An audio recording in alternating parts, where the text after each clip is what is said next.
Hello दोस्तों, आप सभी का स्वागत है मेरा यूट्यूब चैनल सुबह स्टडी पे। आज हम लोग पढ़ेंगे एडोटेरिया का जो 7500 प्लस जीके जीएस है उसका ये डिस्कशन सेट नंबर रहेगा 64।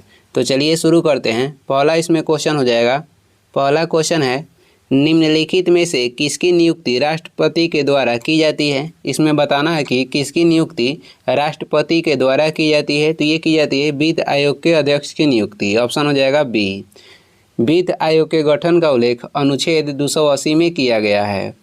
जो लोकसभा के अध्यक्ष चुने जाते हैं ये लोकसभा के सदस्य के द्वारा ही चुने जाते हैं। 16वां वित्त आयोग के अध्यक्ष कहेगा तो अरविंद पनगड़िया हैं। 2 नंबर हो जाएगा, लोकसभा के अध्यक्ष को कैसे हटाया जाता है। लोकसभा के अध्यक्ष को कैसे हटाया जा सकता है। लोकसभा के तत्कालीन सदस्यों के विशेष बहुमत से पारित संकल्प के द्वारा। ऑप्शन हो जाएगा ए। लोकसभा के अध्यक्ष को हटाने के लिए लोकसभा के तत्कालीन सदस्यों के विशेष बहुमत से पारित संकल्प के द्वारा उन्हें हटाया जा सकता है।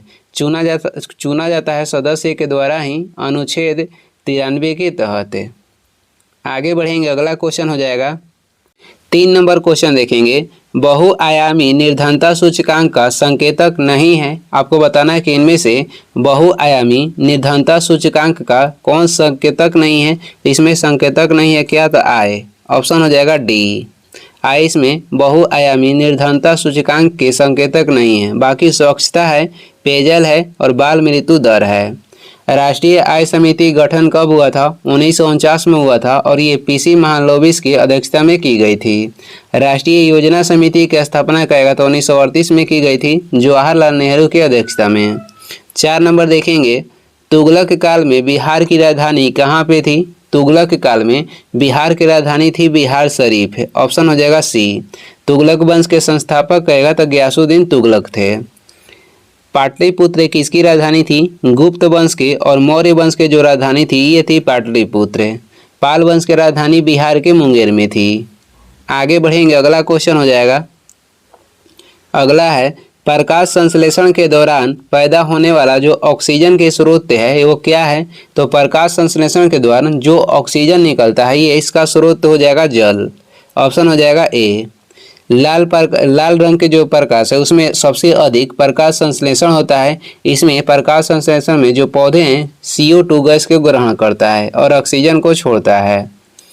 वायुमंडल में CO2 की मात्रा कहेगा तो 0.03% है।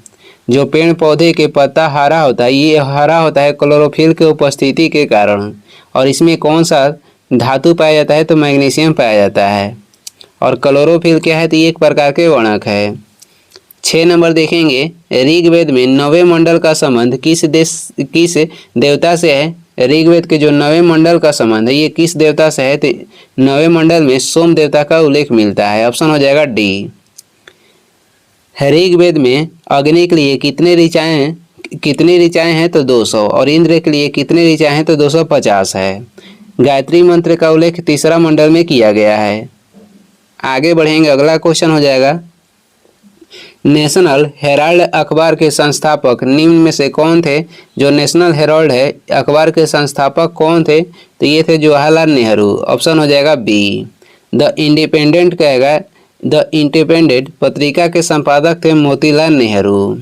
संविधान सभा के जो पहली बार बैठक हुई थी 9 दिसंबर 1946 में, इसमें किसे अध्यक्ष चुना गया था? सच्चिदानंद सिन्हा को। और ये अस्थायी थे। और 2 दिन बाद 11 दिसंबर के जो संविधान सभा की बैठक हुआ था इसमें राजेंद्र प्रसाद को संविधान सभा के अस्थायी अध्यक्ष चुना गया। 8 नंबर हो जाएगा, प्राथमिक इंद्रधनुष में क्या होता है? प्राथमिक इंद्रधनुष में क्या होता है? तो इसमें 2 बार अपवर्तन और एक बार कुल आंतरिक परावर्तन होता है। प्राथमिक इंद्रधनुष में 2 बार अपवर्तन और 1 बार कुल आंतरिक परावर्तन होता है। आगे बढ़ेंगे, अगला क्वेश्चन हो जाएगा। कह रहा है कि मास्टर्ड गैस का उपयोग किया जाता है। मास्टर्ड गैस का उपयोग इसे कहाँ पे किया जाता है? तो रासायनिक युद्ध में मास्टर्ड गैस का उपयोग किया जाता है। ऑप्शन हो जाएगा बी। पहला जो विश्व युद्ध हुआ था 1914 से 1918 तक, 1914 से 1918 तक जो युद्ध हुआ था इसमें मास्टर्ड गैस का प्रयोग किया गया था। और जो मार्स गैस किस गैस को कहते हैं, मार्स गैस कहते हैं मीथेन को, और ये ईंधन गैस के रूप में कार्य करता है। मास्टर्ड गैस अलग है और मार्स गैस जो है अलग है। मास्टर्ड गैस का प्रयोग रासायनिक युद्ध में करते हैं और मार्स गैस है इसका प्रयोग करते हैं ईंधन के रूप में। 10 नंबर हो जाएगा, भारत में सबसे पहले सोने के सिक्के किनके द्वारा जारी किए गए। सबसे पहले सोने के सिक्के चलाए थे हिंद यूनानी ने, ऑप्शन हो जाएगा बी। शुद्ध सोने के सिक्के चलाए थे कुषाण वंश और सर्वाधिक सोने के सिक्के कौन चलाए तो गुप्त वंश। छत्रप प्रणाली की प्रयोग या शुरुआत किसने की थी तो ये किए थे शक शासक। आगे बढ़ेंगे, अगला क्वेश्चन हो जाएगा 11 नंबर में है, सूची 1 को सूची 2 के साथ क्या करना है, सुमिलित करना है। सूची 1 में क्या है, स्थल, और सूची 2 में है उत्खनन करता। लोथल जो लोथल है, लोथल हड़प्पा का ये स्थल है। लोथल के कह रहा है कि उत्खनन करता यानी खोजकर्ता कौन थे तो लोथल के खोजकर्ता आपको हो जाएंगे रंगनाथ राव, और ये स्थित है गुजरात में। उसके बाद बनावाली जो है हरियाणा में स्थित है। बनावाली के खोजकर्ता कौन है तो ये हो जाएंगे रविंदर सिंह बिष्ट। मोहनजोदड़ो के खोजकर्ता हो जाएंगे रखालदास बनर्जी। रोपण की खोज किसने की थी तो जगदत्त शर्मा। लोथल गुजरात में है, बनवाली कहेगा तो हरियाणा में है, मोहनजोदड़ो पाकिस्तान सिंध प्रांत में है और रोपण है पंजाब में। आगे बढ़ेंगे, अगला क्वेश्चन हो जाएगा 12 नंबर क्वेश्चन है, निम्न में से किसे अजात शत्रु के लोकप्रिय उपनाम से जाना जाता है। अजात शत्रु के लोकप्रिय उपनाम से जाना जाता है किसे तो डॉक्टर राजेंद्र प्रसाद को, ऑप्शन हो जाएगा डी। लोकनायक जयप्रकाश नारायण को बोला जाता है। लोकनायक जयप्रकाश नारायण को बोला जाता है और जननायक बोला जाता है कर्पूरी ठाकुर को। लोकमान्य तिलक कहेगा तो ये बोला जाता है बाल गंगाधर तिलक को। बिंदुसार के उपनाम कहेगा तो अमित रेघात था और अजात शत्रु के उपनाम कहेगा तो ये कुणिक था। आगे बढ़ेंगे, अगला क्वेश्चन हो जाएगा 13 नंबर है, शक्ति के पृथक्करण का सिद्धांत निम्नलिखित में से किस राजनीतिक विचारक ने दिया। शक्ति के पृथक्करण के जो सिद्धांत दिए थे ये कौन दिए थे तो ये दिए थे मॉन्टेस्क्यू, ऑप्शन हो जाएगा सी, ये दिए थे मॉन्टेस्क्यू। प्रकृति की ओर लौटो ये किसका नारा था तो ये नारा था रूसो का। और वेदों की ओर लौटो ये नारा दिए थे दयानंद सरस्वती, और प्रकृति की ओर लौटो तो ये बोले थे रूसो। दुनिया के मजदूर एक हो ये किसका नारा था तो कार्ल मार्क्स की ये नारा था। 14 नंबर हो जाएगा, निम्नलिखित में से किस मुख्य न्यायाधीश ने राष्ट्रपति के रूप में भी कार्य किया। वह कौन सा मुख्य न्यायाधीश थे जो कि राष्ट्रपति के रूप में कार्य किए तो ये थे जस्टिस एम हिदायतुल्लाह, ऑप्शन हो जाएगा ए। पहली बार जनहित याचिका के प्रयोग या जनक किसे कहा जाता है। जनहित याचिका के जनक कहा जाता है जस्टिस PN भगवती को। आगे बढ़ेंगे, अगला क्वेश्चन हो जाएगा 15 नंबर क्वेश्चन है, लोक लेखा समिति अपनी रिपोर्ट निम्नलिखित में से किसे प्रस्तुत करती है। जो लोक लेखा समिति है ये अपनी रिपोर्ट किसे पेश करती है तो ये पेश करती है लोकसभा के अध्यक्ष को, ऑप्शन हो जाएगा डी। लोक लेखा समिति गठन हुआ था 1921 में। लोकलेखा समिति के गठन 1921 में हुआ था। इसमें टोटल 22 सदस्य होता है जो कि लोकसभा से कितने होते हैं तो 15 और राज्यसभा से होते हैं 7। टोटल इसमें 22 सदस्य होते हैं। लोकलेखा समिति को प्राक्कलन समिति के बहन कहा जाता है और प्राक्कलन समिति गठन 1950 में हुआ था। इसमें 30 सदस्य होते हैं, सभी होते हैं लोकसभा से। आगे बढ़ते हैं, अगला क्वेश्चन हो जाएगा 16 नंबर है। 16 नंबर क्वेश्चन देखेंगे। 16 नंबर में कह रहा है कि पराबैंगनी किरण, एक्स किरणें, सूक्ष्म किरणें व गामा किरणों का तरंगदैर्घ्य को आरोही क्रम में सजाएं। यानी कि तरंगदैर्घ्य के अनुसार इस किरण को आरोही क्रम यानी कि बढ़ते क्रम में आपको सजाना है।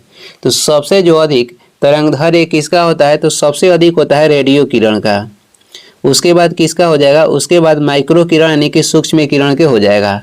उसके बाद सबसे अधिक होगा इससे कम इंफ्रारेड के, यानी कि इधर जो है इधर सबसे अधिक तरंगदैर्घ्य वाला किरण है और इधर सबसे कम है। यानी कि ये समझिए कि रेडियो किरणें की तरंगदैर्घ्य सबसे अधिक होती है और गामा किरण के तरंगदैर्घ्य सबसे कम होता है। तो सबसे अधिक हो जाएगा तरंगदैर्घ्य किसका, रेडियो किरण के। उसके बाद हो जाएगा माइक्रो यानी सूक्ष्म किरण। उसके बाद हो जाएगा इंफ्रारेड यानी कि अवरक्त किरण। उसके बाद विजुअल यानी कि दृश्य किरण। उसके बाद होता है अल्ट्रावायलेट यानी पराबैंगनी किरण। उसके बाद एक्स किरण और लास्ट में हो जाएगा गामा किरण। इसका तरंग दैर्ध्य सबसे अधिक है और इसका कम है, तो इसका तरंग दैर्ध्य सबसे अधिक होगा, उसका परिकिरण क्या होता है तो सबसे कम होता है। तो ये यही पूछ रहा है कि बढ़ते क्रम के अनुसार किस किरण के तरंग दैर्ध्य अधिक होगा, तो ऑप्शन अनुसार इसमें हो जाएगा ऑप्शन सी। ऑप्शन अनुसार सी हो जाएगा। सबसे कम होता है गामा किरण के, इससे अधिक हो जाएगा एक्स किरण का, इससे अधिक हो जाएगा पराबैंगनी किरण का, और इससे अधिक हो जाएगा सूक्ष्म किरण का। ऑप्शन हो जाएगा सी। ये तरंग दैर्ध्य के अनुसार किरण को समझाना है। इसका ट्रिक याद कर लीजिएगा, रमी भुक्सी होता है, रमी भुक्सी होता है, यानी कि रेडियो किरण, माइक्रो किरण, इंफ्रारेड, विजुअल, अल्ट्रावायलेट, एक्स किरण और गामा किरण। तो इसका आंसर हो जाएगा सी। आगे बढ़ते हैं, 17 नंबर हो जाएगा। बिहार में कैदियों द्वारा नंगी हड़ताल किस आंदोलन के दौरान किया गया? बिहार में कैदियों के द्वारा नंगी हड़ताल करा किस आंदोलन के द्वारा किया गया था? तो ये किया गया था सविनय अवज्ञा आंदोलन के दौरान, और इसमें पहली बार बानर सेना और मजरी सेना भी भाग ली थी। बंगाल विभाजन के विरोध में कौन सा आंदोलन हुआ था? तो इसके विरोध में हुआ था स्वदेशी आंदोलन। बंगाल विभाजन की जो घटना हुई थी ये हुई थी 16 अक्टूबर 1905 को। करो या मरो के नारा महात्मा गांधी ने कब दिए थे? तो भारत छोड़ो आंदोलन में करो या मरो के नारा महात्मा गांधी के द्वारा दिया गया था। एक वर्ष में आज़ादी के जो नारा था ये दिया गया था असहयोग आंदोलन में। 18 देखेंगे, अस्थायी बंदोबस्त के अंतर्गत आने वाले क्षेत्रों में निम्न में से कौन शामिल नहीं है? तो इसमें से कौन शामिल नहीं था? तो इसमें से शामिल नहीं था सिंध। सिंध अस्थायी बंदोबस्त अंतर्गत आने वाले क्षेत्रों में शामिल नहीं था। अस्थायी बंदोबस्त पहली बार बंगाल में लॉर्ड कॉर्नवालिस के द्वारा 1793 में लागू किया गया। भारत में स्थानीय स्वशासन के जनक कहलाती हो जाएंगे लॉर्ड रिपन। आगे बढ़ेंगे, अगला क्वेश्चन हो जाएगा 19 नंबर है। अगस्त घोषणा निम्न में से किसके द्वारा की गई? अगस्त घोषणा निम्न में से किसके द्वारा की गई? तो ये की गई थी लॉर्ड मांटेगू के द्वारा। ऑप्शन हो जाएगा सी। अगस्त की घोषणा हुआ था 1917 में। अगस्त प्रस्ताव लाया गया था 1940 में। भारत छोड़ो आंदोलन जो हुआ था ये लॉर्ड लिन्थगो के शासनकाल में हुआ था। लॉर्ड इरविन के काल में क्या हुआ था? तो लॉर्ड इरविन के काल में हुआ था इरविन समझौता, जो कि गांधी इरविन समझौता हुआ था 5 मार्च 1931 को, और इसे ही दिल्ली समझौता के नाम से भी जाना जाता है। पाकिस्तान के पहला गवर्नर कौन बने थे? तो ये बने थे मोहम्मद अली जिन्ना। आगे बढ़ेंगे, अगला क्वेश्चन 20 नंबर में है। इसमें सूची 1 को सूची 2 के साथ मिलान करना है। मैग्नीशियम के अयस्क कौन सा है? तो मैग्नीशियम के अयस्क हो जाएगा टैल्क। पोटेशियम के अयस्क कहेगा तो हो जाएगा नाइटर। कैल्शियम के अयस्क हो जाएगा फास्फोराइट, और मैग्नीज के अयस्क हो जाएगा पायरोलुसाइट। तो इसके अनुसार इसका आंसर हो जाएगा ऑप्शन ए। आगे बढ़ेंगे, अगला क्वेश्चन हो जाएगा 21 नंबर है। द वे आउट पैम्पलेट किसके द्वारा प्रकाशित किया गया? द वे आउट पैम्फलेट किसके द्वारा प्रकाशित किया गया था? तो सी राजगोपालाचारी के द्वारा यह प्रकाशित की गई थी। इनको भारत रत्न 1954 में दिया गया था। 1954 में 3 व्यक्ति को भारत रत्न दिया गया था। सी राजगोपालाचारी थे, सीवी रमन थे, और एक हो जाएंगे सर्वपल्ली राधाकृष्णन। पाकिस्तान के पहला गवर्नर कौन बने थे? ये मोहम्मद अली जिन्ना बने थे। पाकिस्तान जो शब्द दिए थे ये दिए थे चौधरी रहमत अली। और पाकिस्तान के प्रथम कहेगा प्रधानमंत्री कौन बने थे, यानी कि पीएम कौन बने थे? तो ये पहला पीएम बने लियाकत अली। 22 नंबर हो जाएगा। प्रथम आंग्ल मराठा युद्ध किस संधि के साथ समाप्त हुआ? प्रथम जो आंग्ल मराठा युद्ध था ये समाप्त हुआ था सालाबाई के संधि के द्वारा। सालाबाई की संधि कब हुआ था? 1782 में। जो प्रथम आंग्ल मराठा युद्ध था ये कब से कब तक चला? 1775 से 1782 तक। बसीन की संधि कब हुआ था? 1802 में। सूरत की संधि कब हुई? 1775 में। और पुरंदर की संधि हुई थी 1665 में। आगे बढ़ेंगे, अगला क्वेश्चन हो जाएगा नादिर शाह का आक्रमण किस मुगल बादशाह के काल में हुआ था? जो नादिर शाह आक्रमण किया था ये किया था मोहम्मद शाह के शासनकाल में। ऑप्शन हो जाएगा डी। और मयूर सिंहासन पे बैठने वाला अंतिम मुगल शासक आएगा तो मोहम्मद शाह थे। इनके बाद जो नादिर शाह था ये मयूर सिंहासन को लूटकर लेकर चला गया।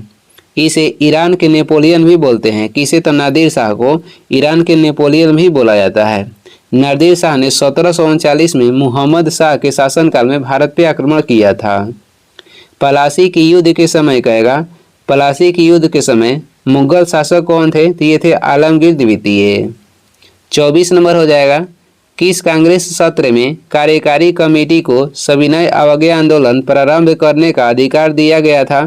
तो ये करा कि किस कांग्रेस सत्र में दिया गया था? तो ये लाहौर सत्र में दिया गया था। ऑप्शन हो जाएगा बी। 1929 में जो लाहौर अधिवेशन हुआ था जिसमें पूर्ण स्वराज की मांग की गई थी, इसके अध्यक्ष कौन थे? जवाहरलाल नेहरू थे। त्रिपुरी अधिवेशन हुआ था मध्य प्रदेश में 1939 में, इसके अध्यक्ष कौन थे? तो ये थे सुभाष चंद्र बोस। लखनऊ सत्र हुआ था 1936 में, इसके अध्यक्ष कौन थे? जवाहरलाल नेहरू। पहला सत्र हुआ था कहाँ पे? तो बम्बई में, जिसका अध्यक्ष थे कौन? भूमेश चंद्र बनर्जी, और ये पहला था। आगे बढ़ेंगे, अगला क्वेश्चन हो जाएगा, जी का मान सबसे कम या शून्य कहाँ पे होता है? तो जी के मान सबसे कम या शून्य होता है पृथ्वी के केंद्र में। और न्यूनतम कहाँ पे होता है? न्यूनतम होता है भूमध्य रेखा पर, और अधिक सबसे अधिक होता है ध्रुव पे। जो जी के मान है सबसे अधिक ध्रुव पे होता है, न्यूनतम होता है विषुवत रेखा पे, और पृथ्वी के केंद्र में होता है शून्य यानी कि 0। 26 हो जाएगा, द्रव्यमान दुगना करने से गतिज ऊर्जा पर क्या प्रभाव पड़ता है? द्रव्यमान दुगना कीजिएगा तो गतिज ऊर्जा क्या होगा? दुगना। वही वेग दुगना करने पे गतिज ऊर्जा जो है चौगुना हो जाता है यानी कि चौथा भाग हो जाएगा। द्रव्यमान दुगना करने पे गतिज ऊर्जा दुगना बढ़ेगा, और वेग को दुगना कीजिएगा तो गतिज ऊर्जा जो है 4 गुना बढ़ेगा। आगे बढ़ते हैं, अगला क्वेश्चन हो जाएगा 27 नंबर है, किस गैस को स्ट्रेंजर गैस भी कहते हैं? स्ट्रेंजर गैस बोला जाता है जीनॉन को। ऑप्शन हो जाएगा सी। सर्वाधिक यौगिक बनाने वाला अक्रिय गैस कहेगा तो ये होता है जीनॉन, और वैसे तत्व में कहेगा सर्वाधिक यौगिक बनाने वाला तो ये हो जाएगा कार्बन। नाइट्रस ऑक्साइड को हास्य गैस कहते हैं, और कौन सा नोबेल गैस है जो कि वायुमंडल में नहीं पाया जाता है? तो ये हो जाएगा रेडॉन। सबसे अधिक वायुमंडल में पाया जाने वाला अक्रिय गैस कहेगा तो आर्गन हो जाएगा। इसकी मात्रा कितनी है? 0.93%। 28 नंबर क्वेश्चन है, 28 में कह रहा है, भारतीय संविधान के किस अनुच्छेद के अंतर्गत भारत सरकार का दायित्व है कि वह बाह्य आक्रमण एवं आंतरिक अशांति से राज्यों की रक्षा करे? तो ये इस भारतीय संविधान के किस अनुच्छेद के अंतर्गत होता है? अनुच्छेद 355 के अंतर्गत। ऑप्शन हो जाएगा बी।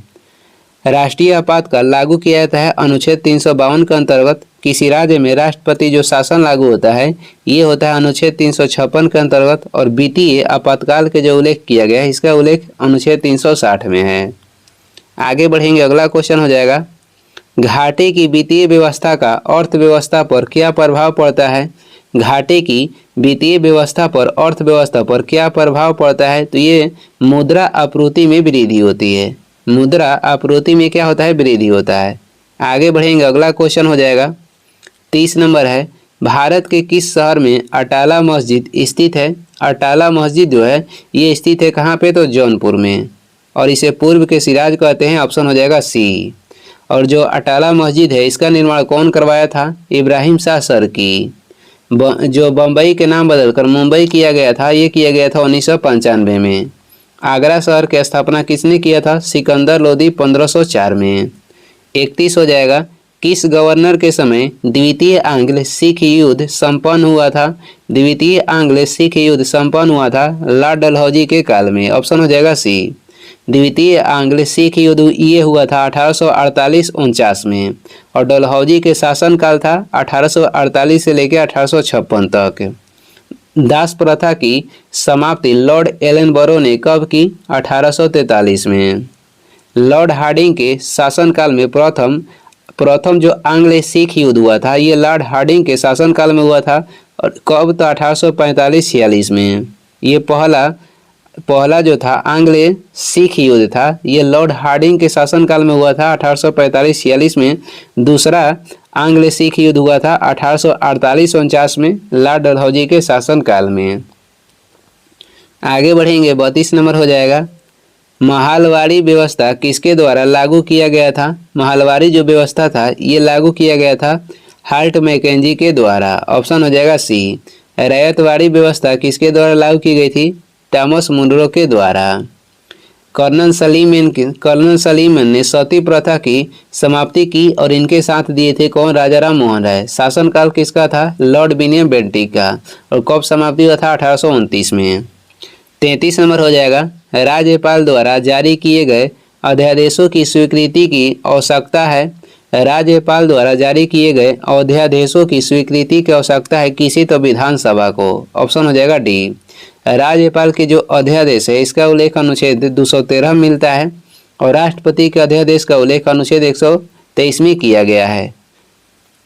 आगे बढ़ेंगे, अगला क्वेश्चन हो जाएगा, किस संविधान संशोधन के द्वारा राज्यों को सामाजिक और शैक्षिक दृष्टि से पिछड़े वर्गों, अनुसूचित जातियों एवं जनजातियों के लिए शैक्षणिक संस्थानों में आरक्षण प्रदान करने हेतु विशेष उपबंध बनाने की शक्ति प्रदान की गई? किस संविधान संशोधन के द्वारा राज्यों को सामाजिक और शैक्षिक दृष्टि से पिछड़े वर्गों, अनुसूचित जातियों एवं जनजातियों के लिए शैक्षणिक संस्थानों में आरक्षण प्रदान करने हेतु विशेष उपबंध बनाने की शक्ति प्रदान की गई? तो ये था 93वां संविधान संशोधन जो कि हुआ था 2005 में। 92वां संविधान संशोधन अधिनियम के तहत ये 2003 में हुआ था। इसके तहत 3 भाषा को 8वीं अनुसूची में जोड़ा गया था और ये भाषा हो जाएगा नेपाली, मणिपुरी और कोंकणी। इसका ट्रिक होता है नमक, नेपाली, मणिपुरी और कोंकणी। आगे बढ़ते हैं, 35 नंबर हो जाएगा, विधान परिषद की कुल सदस्यों में से कितना सदस्य राज्य में रह रहे स्नातकों के द्वारा निर्वाचित होते हैं? तो विधान परिषद की कुल सदस्यों में से कितना सदस्य हैं जो कि राज्य में रह रहे स्नातकों के द्वारा निर्वाचित होते हैं? तो ये सदस्य हो जाएंगे कुल सदस्य का 1/12 भाग। 1/12 भाग कुल सदस्य के होते हैं। विधानसभा से विधान परिषद में कितने सदस्य चुने जाते हैं? तो कुल सदस्य का 1/3 भाग है। 36 हो जाएगा, मंदिर निर्माण कला का जन्म किस काल में हुआ? तो मंदिर निर्माण कला के जन्म जो हुआ था ये गुप्त काल में हुआ था। ऑप्शन हो जाएगा सी। कला क्षेत्र के सर्वाधिक जो विकास हुआ था मौर्य काल में हुआ था और वस्तु कला क्षेत्र के विकास हुआ था कुषाण काल में सर्वाधिक। बुद्ध की खड़ी प्रतिमा के निर्माण किस काल में की गई? तो ये कुषाण काल में की गई थी। आगे बढ़ेंगे, अगला क्वेश्चन हो जाएगा, मेगास्थनीज के अनुसार मौर्यकालीन समाज में किस वर्ग का अस्तित्व नहीं था? तो मेगास्थनीज के अनुसार मौर्यकालीन समाज में कौन सा वर्ग था जिसका अस्तित्व नहीं था? ब्राह्मण वर्ग। ऑप्शन हो जाएगा सी।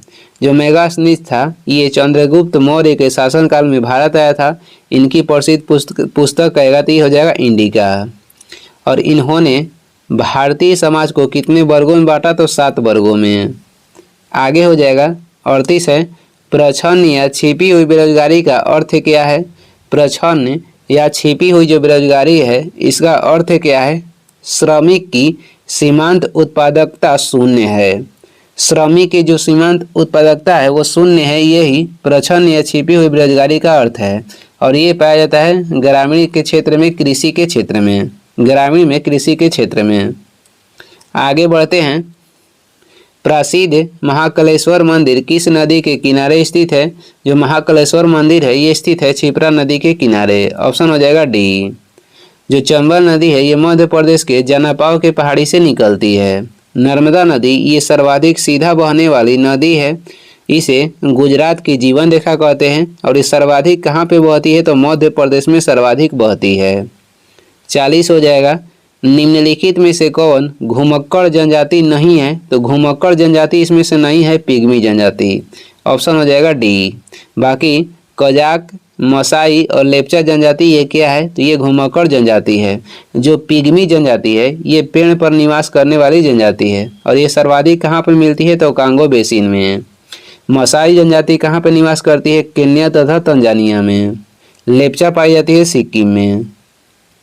41 क्वेश्चन देखेंगे, 2011 की जनगणना के अनुसार निम्नलिखित जनजातियों में कौन सबसे बड़ा समूह है? तो 2011 की जनगणना के अनुसार निम्नलिखित जनजातियों में सबसे बड़ा समूह हो जाएगा भील जनजाति, यानी कि इसकी संख्या सबसे अधिक है और ये पाई जाती है महाराष्ट्र तथा मध्य प्रदेश में। दूसरा पे हो जाएगी गोंड जनजाति। संथाल जो जनजाति है मध्य प्रदेश, झारखंड में ये सर्वाधिक मात्रा में पाई जाती है। जो कहेगा कि जनसंख्या के महाविभाजन वर्ष किस वर्ष को बोलते हैं? तो जनसंख्या के महाविभाजन वर्ष बोला जाता है 1921 को। और लघु विभाजन वर्ष बोला जाता है 1951 को। स्वतंत्र भारत में प्रथम जाति आधारित जो जनगणना हुआ था ये हुआ था 1931 में। 42 हो जाएगा। शीत ऋतु में भारत के उत्तरी भाग में वर्षा होती है। शीत ऋतु में जो भारत के उत्तरी भाग में वर्षा होती है ये कैसे होती है? तो ये होती है पश्चिमी विक्षोभ से। ऑप्शन हो जाएगा बी। भारत में जो सर्वाधिक वर्षा होती है, भारत में सर्वाधिक वर्षा किस मानसून से होती है? तो दक्षिण पश्चिम मानसून से होती है। दक्षिण पश्चिम मानसून से भारत में सर्वाधिक वर्षा होती है। आगे बढ़ते हैं। 43 नंबर क्वेश्चन हो जाएगा। निम्नलिखित में कौन सी नदी भूमि बंधित नदी है? तो भूमि बंधित नदी हो जाएगा इसमें है लूनी नदी। ऑप्शन हो जाएगा सी। ये कच्छ के रण में जाके समा जाती है। गंगा नदी गंगोत्री से निकलती है और इसका नाम जो है गंगा कहाँ पे पड़ता है? तो देवप्रयाग में, जहाँ पे अलकनंदा और भागीरथी मिलती है उसके बाद इसे नाम मिल जाता है गंगा। कहाँ के बाद? तो देवप्रयाग में। कावेरी नदी कर्नाटक के ब्रह्मगिरी पहाड़ी से निकलती है। बिहार का शोक कहा जाता है कोसी नदी को। और सर्वाधिक टेढ़ा बहने वाला नदी हो जाएगा कोसी। 44 हो जाएगा। निम्न में से कौन सा भारत में निवनीकरण का प्रभाव नहीं है? निर्वनीकरण के प्रभाव कर रहा है कि कौन इसमें से नहीं है? तो ये हो जाएगा शहरीकरण। ऑप्शन हो जाएगा बी। यही निर्वनीकरण के प्रभाव नहीं है। बाकी मृदा अपरदन, जैव विविधता में ह्रास, हिमालय में जल स्रोतों का सूखना ये है। आगे बढ़ते हैं। 45 हो जाएगा। कार्बन क्रेडिट की शुरुआत कहाँ से हुई? कार्बन क्रेडिट की जो शुरुआत हुई थी ये हुई थी क्योटो प्रोटोकॉल से। ऑप्शन हो जाएगा बी। कहाँ से? तो क्योटो प्रोटोकॉल से। और ये हुआ था जापान में। कब? तो 1997 में। यूएनओ के गठन हुआ था 24 अक्टूबर 1945 में। मुख्यालय कहाँ पे है? तो न्यूयॉर्क में है। पहला पृथ्वी सम्मेलन ब्राजील के रियो डी जेनेरियो में हुआ था 1992 में। ओजोन क्षरण जो हो रहा है उसे रोकने के लिए मॉन्ट्रियल प्रोटोकॉल किया गया था 1987 में। कहाँ पे? तो ये किया गया था कनाडा में। आगे बढ़ेंगे। अगला क्वेश्चन हो जाएगा। इसमें सूची 1 को सूची 2 के साथ सुमिलित करना है। धोवन सोडा का रासायनिक सूत्र कहेगा तो इसका रासायनिक सूत्र हो जाएगा Na2CO3 10H2O। खाने वाला सोडा का रासायनिक सूत्र है NaHCO3। विरंजक चूर्ण के रासायनिक सूत्र हो जाता है Ca कोष्ठ OCl कोष्ठ बंद Cl, यानी कि इसका CaOCl2 होता है। CaOCl2। प्लास्टर ऑफ पेरिस के रासायनिक सूत्र हो जाएगा CaSO4 के होल ट्वाइस और H2O। आगे बढ़ेंगे। अगला क्वेश्चन हो जाएगा 47 नंबर। निम्नलिखित में से किस रंग का परिकीर्णन सबसे ज़्यादा होता है? किस रंग का परिकीर्णन सबसे ज़्यादा होता है? तो बैगनी का परिकीर्णन सबसे ज़्यादा होता है। ऑप्शन हो जाएगा डी। नीला परस हरा रंग मिलेगा तो कैसा बनेगा? तो ये बनेगा मैजेंटा। और लाल और हरा रंग मिलेगा तो ये बनेगा पीला। नीला हरा मिलेगा तो मैजेंटा बनेगा और लाल और हरा मिलेगा तो पीला बनेगा। 48 नंबर हो जाएगा। हाइड्रोलिक ब्रेक किस नियम पर आधारित है? तो ये कार्य करता है पास्कल के नियम पर। ऑप्शन हो जाएगा बी। जो हवाई जहाज है ये कार्य करता है बर्नौली के नियम पर। और पानी वाला जो जहाज है ये कार्य करता है आर्किमिडीज के सिद्धांत पे। और जो हेलीकॉप्टर कहेगा, हेलीकॉप्टर किस पे कार्य करता है? तो ये न्यूटन के गति के तीसरा नियम पे कार्य करता है। न्यूटन के गति के तीसरा नियम पे आधारित है हेलीकॉप्टर। 49 हो जाएगा। रेडियो एक्टिविता की खोज किसने की थी? तो ये की थी हेनरी बेक्यूरेल ने। रेडियम की खोज किए थे मैडम क्यूरी के द्वारा रेडियम की खोज की गई और इनको नोबेल पुरस्कार दिया गया था भौतिकी के क्षेत्र में 1903 में, रसायन के क्षेत्र में 1911 में। नाभिक की खोज किसके द्वारा किया गया था? रदरफोर्ड के द्वारा। आगे हो जाएगा 50 नंबर क्वेश्चन है। ज्वार पैदा करने वाला बल निम्नलिखित में से किन दो बलों के बीच का अंतर है? ज्वार पैदा करने वाला बल निम्नलिखित में से किन दो बलों के बीच का अंतर है? तो ये गुरुत्वाकर्षण खिंचाव तथा केंद्र त्यागी बल के बीच के अंतर है। ऑप्शन हो जाएगा डी। कुछ महत्वपूर्ण वॉल लाइनियर है जो कि देख लेते हैं। कुछ महत्वपूर्ण वॉल लाइनियर क्वेश्चन है, इसे भी देख लेते हैं। ये संतुलित काल में जो अधिकारी थे और उनको कौन सा विभाग दिया गया था उसके बारे में हम लोग देखेंगे। आरिज ए मुमालिक जो अधिकारी थे ये किस विभाग के होते थे? आरिज ए मुमालिक ये सैन्य विभाग के प्रधान थे। बरीद ए मुमालिक कौन थे? तो ये गुप्तचर विभाग का प्रमुख है। सद्र ए सुदूर जो थे ये धार्मिक विभाग का प्रधान थे। अमीर ए आखुर कौन थे? अश्वेशाला का प्रधान। सर ए जानदार कौन थे? सुल्तान के अंगरक्षकों का प्रमुख ये होते थे। ये सल्तनत काल में जो अधिकारी थे और उनका विभाग कौन था उसे ये था। आगे बढ़ते हैं। विजयनगर साम्राज्य के बारे में हम लोग देखेंगे। विजयनगर साम्राज्य के संस्थापक कौन थे? तो ये थे हरिहर एवं बुक्का। इन्होंने विजयनगर साम्राज्य की स्थापना 1336 में की थी। विजयनगर की राजधानी कहाँ पे थी? तो हम्पी थी और ये तुंगभद्रा नदी के किनारे थी। इस वंश के शासक बुक्का प्रथम ने वेद मार्ग प्रतिष्ठापक की उपाधि धारण की थी। देवराय प्रथम के शासनकाल में इटली यात्री निकोलस कांटी विजयनगर आया। देवराय द्वितीय के शासनकाल में कौन आए थे? तो फारसी राजदूत अब्दुल रजाक विजयनगर आए थे। आगे देखेंगे, अगला क्वेश्चन हो जाएगा। देवराय द्वितीय को जगबेटकर की संज्ञा दी गई यानी कि उपाधि दी गई। कृष्ण देवराय के शासनकाल में पुर्तगाली यात्री डोमिगोस पायस विजयनगर आया था और इन्हीं के शासनकाल में पुर्तगाली यात्री बारबोसा भी विजयनगर आया था। अच्युत राय के शासनकाल में पुर्तगाली यात्री कौन आया था? तो ये था नूनीज। आगे बढ़ेंगे, अगला क्वेश्चन हो जाएगा। मुगल शासक बाबर ने अपनी आत्मकथा जो था कि तुजकाते बाबरी जो अपनी आत्मकथा लिखा था जो कि तुर्की भाषा में लिखा गया था, इसमें बाबर ने अपनी आत्मकथा में कृष्णदेवराय को भारत का सबसे शक्तिशाली शासक बताया था। कृष्णदेवराय के दरबार में तेलुगु साहित्य के प्रसिद्ध कवि थे जिन्हें अष्टदिग्गज कहा गया। अष्ट प्रधान के संबंध कहेगा तो ये शिवाजी से था। अष्टदिग्गज के संबंध कृष्णदेवराय से। विजयनगर साम्राज्य के पतन का कारण क्या था? तालिकोटा का युद्ध जो कि हुआ था 23 जनवरी 1565 में। विजयनगर साम्राज्य की पतन के जो कारण था तालिकोटा का युद्ध था जो हुआ था 1565 में। और ये इस वीडियो के लास्ट क्वेश्चन है। वीडियो को लास्ट तक देखने के लिए धन्यवाद। वीडियो पसंद आ रहा है तो लाइक कर दें, चैनल पर नए हैं तो सब्सक्राइब कर दें। कुछ सुझाव सलाह देना है तो कमेंट करके ज़रूर बताएं। Thank you.